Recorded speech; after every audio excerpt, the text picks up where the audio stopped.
Kikuyu bypass, Rigathi has no way. The southern bypass, a key highway linking Nairobi's western and southern corridors, was abruptly transformed into a zone of disruption on Saturday morning after suspected goons blocked sections of the road, attacked motorists and halted movement entirely. Those youths who are there, they're the ones who are beating people, stealing from people. Those ones, they've ran away. They are along the southern bypass. At Thogoto and the Gitaru interchange, traffic came to a complete standstill.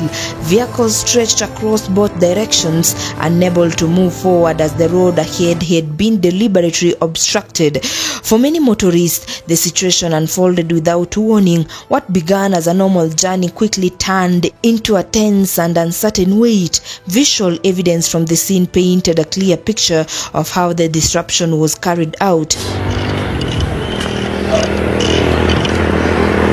Reason?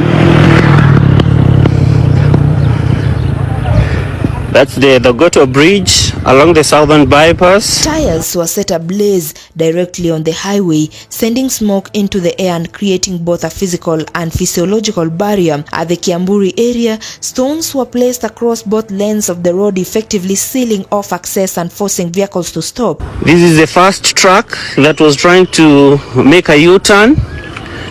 Wametoboa hizo tires.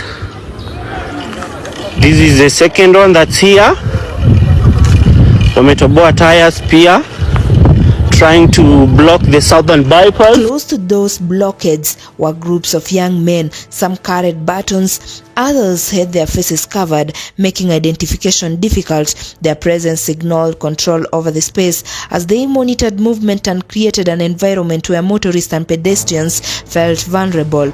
Reports from those caught in the situation indicated that some motorists were attacked. Pedestrians attempting to navigate through the blocked sections were also targeted. At the peak of the chaos, there were no immediate signs of police presence, leaving those affected exposed and uncertain about their safety. Wala. Where?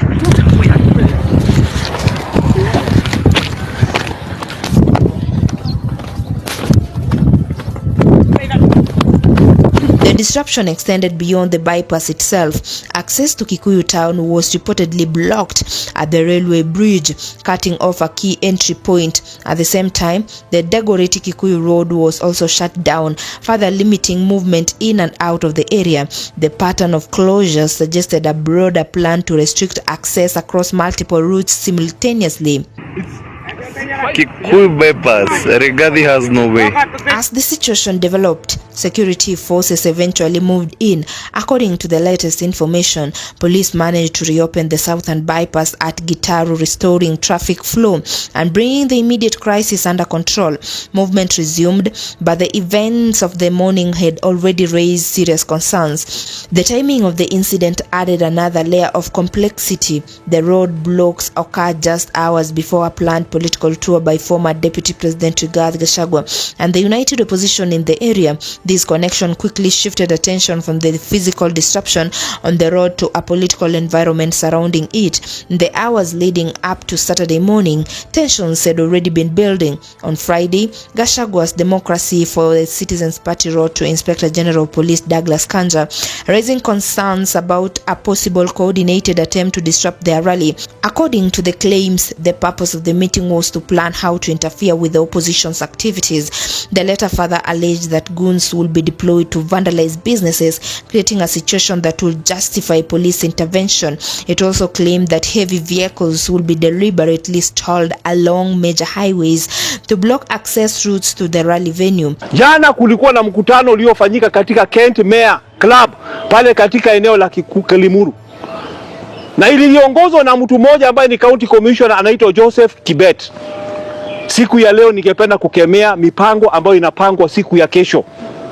Rigathi Gachagua anatakikana kuandamana the alternative government kwenda katika Kikuyu town. Hii serikali, Ruto has panicked.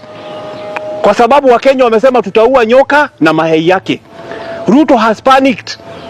Tunaona vile ambavyo walijaribu kumsingizia Rigathi Gachagua kwamba yeye ndiye aliua yule msichana wa Dedan Kimathi. wakajaribu kumsingizia na msichana mwingine, haikufanikiwa.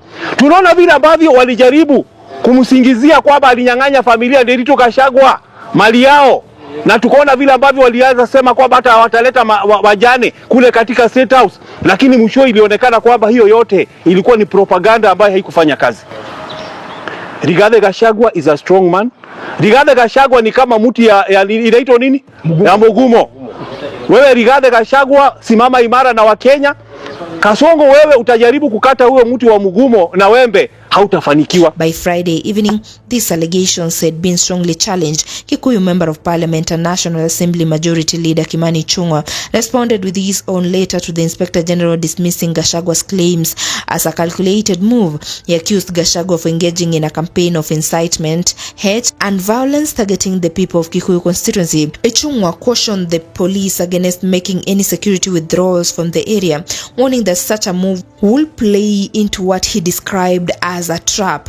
He went further, alleging that Gachagua himself had instructed political aspirants linked to the Democracy for Citizens Party across several counties, including Kiambu, Nairobi, Murang'a, Kirinyaga and Nyandarua, to mobilize and transport goons to Kikuyu town. He stated that supporting evidence include photos and videos had been provided. On his part, the Democracy for the Citizens Party rejected these claims. Therefore, let me say, Honorable Speaker, because you are unfairly attacked in that funeral. And it's rather sad that the people who are attacking us, including myself, Honorable Speaker, you know you are just mentioned once, together with the Deputy President. I am told I was mentioned, I thought somebody passed me a note that I was mentioned 21 times. I am told it was actually 27 times. But that tells you someone who is living in perpetual fear of the unknown. I heard him, Honorable Speaker, accuse me, and I have said it here and I want to repeat it. Rigathi Gachagua on the 25th of June organized goons to come and burn my NGCDF office in Kikuyu. On the 26th of June 2025, he organized goons who came and burned our offices, county government offices in Kikuyu. What was left of national government offices, our law courts were burnt down, our county government offices were burnt down. They attempted to come and burn down my own home. That was the day he sent people to attempt to kill my father, who was then 105 years old. May God rest his soul in eternal peace. Then I heard him the other day, Honorable Speaker, saying that, oh, Ichung'wah organized goons. Mr. Rigathi, I dared ask him, how would I have organized goons to go burn my own house, to go murder my own parents?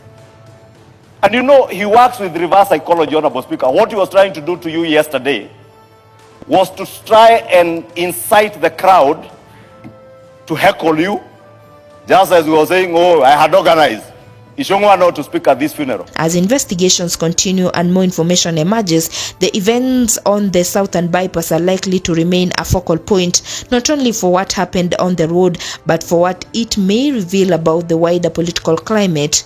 Newsroom, Maisha TV, Mesh Msembi.